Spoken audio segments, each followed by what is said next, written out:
वाह what A hat trick day. मतलब सुबह 5 बजे से उठ के और दोपहर 4 बजे तक मुझे एक सेकंड की फुर्सत नहीं मिली है। सुबह नहाया धोया, मस्त अपना सामान सेट किया पूजा का। अब निकल पड़ी मैं मंदिर की, सोचा आराम से मंदिर जाऊंगी।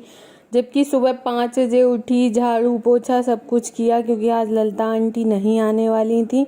सारा काम निपटाया, लौकी भी उबलने रख दी थी, लेवरों की चाय बनाई। इसके बाद मैं नहाने गई थी। इतना सब करके इसके बाद फिर गई मंदिर, सुकून से भोले बाबा की पूजा की, भोले बाबा को मनाया। बहुत दिनों बाद मंदिर आई हूँ, ऑपरेशन के बाद आज मैं मंदिर आई हूँ। 1 से 1.5 महीने से ऊपर हो गया है। फाइनली भोले बाबा से मिली। घर पे पूजा करती थी बट मंदिर आना नहीं हो पाता था, बट आज से चालू कर दिया है कि अब रूटीन है कि रोज मंदिर जाना है।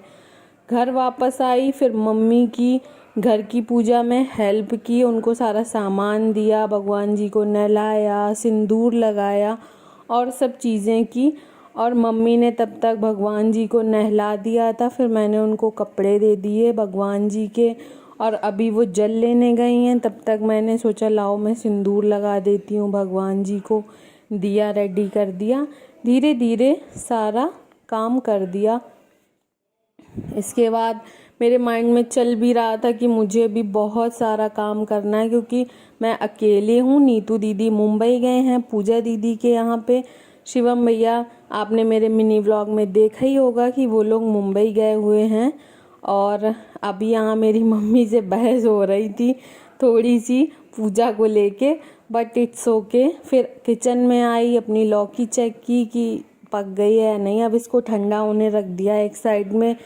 फटाफट से चाय बनाई क्योंकि श्याम भैया, ओम जी सब लोग आ रहे थे। इन लोगों को चाय भी चाहिए थी, लेवरों वाली चाय तो फिनिश हो चुकी थी, मैंने सुबह भी बनाई थी। फिर आज हम लोगों ने प्लान किया तो हम लोगों ने नाश्ता करके पहले रोटी बना ली थी क्योंकि रोटी बहुत बनती हैं और मम्मी मेरी हेल्प कर रही थी, रोटी बेल रही थी। मम्मी को घुटने में प्रॉब्लम है तो मैंने जुगाड़ करके टंकी रख दी ताकि वो आराम से बेल सकें और मैं फटाफट से रोटी सेक लूँ। आज हमको बहुत सारी चीज़ें बनानी थी इस वजह से। और मम्मी नीचे भट्टी पे काम भी देखती हैं तो उनको भी जल्दी जाना पड़ता है, दूधिया आने लगते हैं, दूध नापते हैं तो उनको नीचे जाना था। तो मैंने कहा मम्मी ऐसा करते हैं पहले रोटी बना लेते हैं। फिर फटाफट से मैंने लौकी का रायता बना दिया और पनीर की सब्जी की प्रिपरेशन करने लगी। धीरे धीरे पनीर की सब्जी भी बना दी फटाफट से। सब लोग आएंगे, भूख लगेगी। आज राखी दीदी भी आने वाली थी, फिर पता नहीं श्याम भैया गए ही नहीं उनको लेने। मैंने कहा यार पनीर की मेहनत बर्बाद हो गई, कोई बात नहीं। फिर पनीर बनाया, आज बनाया था पनीर बटर मसाला। थोड़े से आलू फ्राई किए और धनिया से गार्निश किया अच्छे से। और रायता के साथ जो पनीर नहीं खाते हैं वो खा लेंगे। और यहाँ पे मैं गैस साफ़ ही कर रही थी, तब तक ललिता आंटी तो आई नहीं थी तो मम्मी ने सरिता आंटी को कॉल कर दी। मैंने कहा चलो अब बर्तन नहीं धुलने पड़ेंगे क्योंकि बर्तन बहुत हो गए थे। अब सरिता आंटी आ गई तो थोड़ी मैंने चैन की सांस ली कि चलो सरिता आंटी कर देंगी। तब तक मैंने किचन साफ़ कर दी थी। एकदम से दूध भी आ गया था भट्टी पे तो मम्मी ने ताज़ा दूध भिजवा दिया। इसके बाद मैंने दूध बॉईल होने रख दिया था। फिर अम्मा मेरी क्या करती हैं, नातिनों से कपड़े नहीं धुलवाएंगी।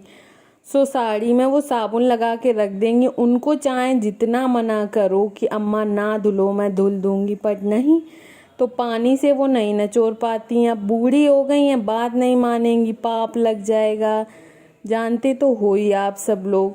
तो मैंने यहाँ पे उनकी साड़ी जो है फलकोर दी पानी से। अब जा रही हूँ, दूध को स्लो कर दिया है, फटाफट से जाऊंगी छत पे, कपड़ा डाल के आऊंगी सारे। इतनी देर में दूध तो नहीं खौलेगा। तो अभी जब ऊपर गई तो आज चलो दिखाती हूँ हमारी बुंजरियाँ इतनी बड़ी बड़ी हो गई हैं और ये थोड़ा सूख गई है मिट्टी। सोच रही हूँ इसमें पानी डाल दूँ और ताकि ये अच्छे से ग्रो कर सकें। और मौसम तो 2-3 दिन से पानी बरस ही रहा था तो थोड़ा बहुत तो पानी इनको मिल ही जाता था, बट आज ही हमको ड्राई ड्राई लगी। हमने इसमें थोड़ा थोड़ा सा पानी डाल दिया, ज़्यादा नहीं डाला वरना ये ज़्यादा पानी से ख़राब भी हो जाती हैं और कम पानी में भी प्रॉब्लम है। तो मैंने थोड़ा थोड़ा सा ही पानी डाला है ताकि इसमें अच्छे से ये लोग ग्रो कर सकें और इनको वापस से ढक दिया। थोड़ी सी बुंजरियाँ इधर भी थी तो ये भी थोड़ी सी ड्राई थी, तो मैंने इसमें भी थोड़ा थोड़ा सा पानी डाला। और भी पेड़ पौधे थे जो कि अच्छे थे, उनमें पानी था। एक दो गमले में पानी मुझे नहीं लग रहा था तो मैंने थोड़ा थोड़ा सा पानी सब में डाल दिया, क्योंकि इतनी बारिश होती है, अगर पेड़ों को ज़्यादा पानी भी देंगे ना तो पेड़ भी ख़राब हो जाएंगे। इसमें मैंने पाइप की जुगाड़ की है ताकि पानी अंदर तक जा सके तो पेड़ सीधा भी लगे रहेगा। फिर मैंने कपड़े डाले, देखो अभी तक धूप नहीं थी, जैसे मैंने कपड़े डालना स्टार्ट किए धूप देख लो। मतलब सूर्य भगवान काला करके मानोगे नहीं आप, मतलब मेरे को काला करके ही मानोगे। फिर सारे कपड़े डाले, अच्छे से सारे कपड़े डाले। अब क्या, भागो, क्योंकि यहाँ पे बहुत तेज़ धूप हो चुकी है। बाल्टियाँ उठाई अपनी और चल पड़े हम नीचे। याद आया एकदम से कि दूध का भगोना भी है। तो जैसे जीने में थी दादी की आवाज़ आई कि छाया ड्रॉप डाल दो, तो मैंने कहा चलो इनको ड्रॉप डाल देती हूँ, अभी दूध तो बॉयल हुआ नहीं है। तो अम्मा की आंखों में ड्रॉप डाला और अम्मा यहाँ मस्त लेट गई। अब मैंने फटाफट से दूध को गर्म किया। खौल आने के बाद मैंने अपने बाकी काम निपटाए, दोनों बेडशीटें झाड़ के सही की। इतना सारा काम अकेले हो जाता है कि मैं तो आज सच में इतनी मैंने भाग भाग के काम किया कि सुबह से मैं सिर्फ 1 कप चाय पिए हूँ। आज मैंने नाश्ता भी नहीं किया था। मतलब अभी मैं सोच रही थी, जब मैं बेडशीट साफ़ कर रही थी मैं सोच रही थी ओ शिट, आज तो मैंने नाश्ता भी नहीं किया, मैंने कुछ नहीं खाया था सुबह से। और वही मैं सोचूं तो याद आया कि ओ नो, मेरी तो दवा अभी रह गई है, मैंने दवा नहीं खाई है सुबह से। तो फटाफट से मैंने सारे बेड के कोने जो रोज़ मैं पोंछती हूँ सारा सब कुछ पोंछा, अच्छे से सफाई की और दोनों बेड की बेडशीट भी सही कर दी। कहीं भी मिट्टी नहीं रहनी चाहिए, कोई ये ना कह दे कि छाया के होते हुए मिट्टी कैसे हो गई घर में। तो सारी सफाई की, बीच बीच में कोई ना कुछ मांग रहा था तो मुझे वो सब भी देना पड़ा।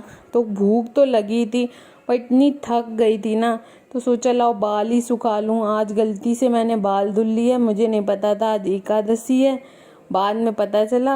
बट कोई नहीं, मैंने बाल धुले अपने, तो सुखा रही हूँ। थोड़ी देर लेट कर सोचा थोड़ी देर रेस्ट कर लूँ, थोड़ा आराम मिल जाएगा। सुकून से मैं थोड़ी देर लेटी 10 मिनट आंखें बंद करके। इसके बाद मैंने खाना खाया अपना। मैंने आज बनाई थी पनीर बटर मसाला और प्याज काट लिया था और फटाफट से 2 रोटी मैंने खा ली और अपनी सुबह की दवा खाई, क्योंकि मैं दवा के लिए लेट हो गई थी। अच्छा ये बताओ, ये किसके किसके साथ होता है कि पूरी सब्जी ख़त्म हो जाती है और एंड में एक कौरा रोटी बचती है और फिर आप सब्जी लेने दौड़ते हो? मेरे साथ तो बहुत होता है। अब अम्मा ने खाना मांगा तो अम्मा जी को खाना दे दिया। अम्मा पनीर नहीं खाती हैं तो उनके लिए रायता बनाया था और आलू फ्राई किए थे, तो अम्मा को खाना दिया। इसके बाद लेबरों का टाइम हो गया था खाने का, तो उनका खाना रख दिया। वो लोग अपना उठा के ले जाएंगे और वहीं भट्टी पे खा लेते हैं। खाना रखा, फिर और छोटे मोटे काम निपटाए, तब तक मम्मी भट्टी से आ गई थी। अब इनको खाना दिया और पानी दिया। आज इनको भूख बहुत तेज़ लगी थी। मैंने 4 बार पूछा मम्मी खाओगी खाओगी, नहीं। अब जब एकदम से भूख लगी तो ये तब तक अम्मा ने बुला दिया, बेटा दवा दे दो। मैं कह रही हूँ ना, आज जितना भाग दौड़ वाला दिन शायद ही कोई होगा। मुझे 1 सेकंड लेटने का भी टाइम नहीं मिला और जैसे ही सोचा ओ वाह, अब मैं सुकून से लेटूंगी क्योंकि सब खाना खा चुके हैं। वैसे ही मेरी मम्मी को कहाँ चैन है, मम्मी का हमारी चैन नहीं है, ना बैठी है चैन से ना बैठन भी है का।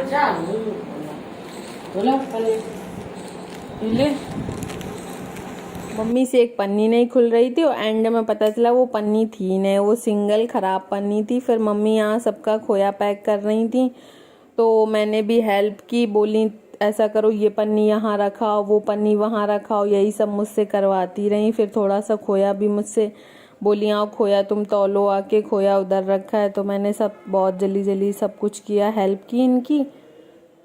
हमने भी अपने घर के लिए कल रसगुल्ले बनाने का सोचा था, तो खोया निकाल लिया है और फ्रिज में मम्मी ने कहा ये तौल के रख दो, कल रसगुल्ले बना लेंगे।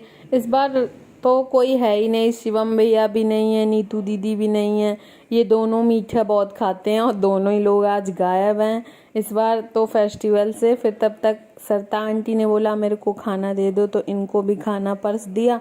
अब सारे सोचा बर्तन खाली कर देती हूँ, जो जो बच्चे हैं आंटी ने कहा खाली कर दो, फिर मैं चली जाऊँगी। तो बस एक ही कटोरा खाली हुआ और कुछ ज़्यादा बचे ही नहीं थे बर्तन, तो मैंने सब कुछ खाली किया और सुकून से पानी पिया, सुकून की सांस ली और मेरे फेस से दिख रहा होगा फाइनली थोड़ा काम कम हुआ। अब दोपहर की मेडिसिन बची थी जो कि मैं अभी सोच लो 3 बजे खा रही हूँ। बताओ, ये देखो मेरी टाइमिंग आज इतनी गड़बड़ा गई थी काम के चक्कर में, तो फटाफट से मैंने अपनी दवाई खाई और सुकून की सांस ली और थोड़ी देर लेट गई, मम्मी भी लेट गई थी और फिर हम लोगों ने थोड़ा सा बतियाया, बातें की। तब तक विराट बाबू भी स्कूल से आ गए थे और फिर हम लोग मस्ती करते रहे। अब मिलते हैं आप सबसे नेक्स्ट व्लॉग में, तब तक के लिए देखते रहिए छायास गैलरी और राधे राधे। आई होप आप बहुत अच्छे हों, अपनी लाइफ में सफल रहिए और bye bye, love you guys, thanks for supporting, Radhe Radhe.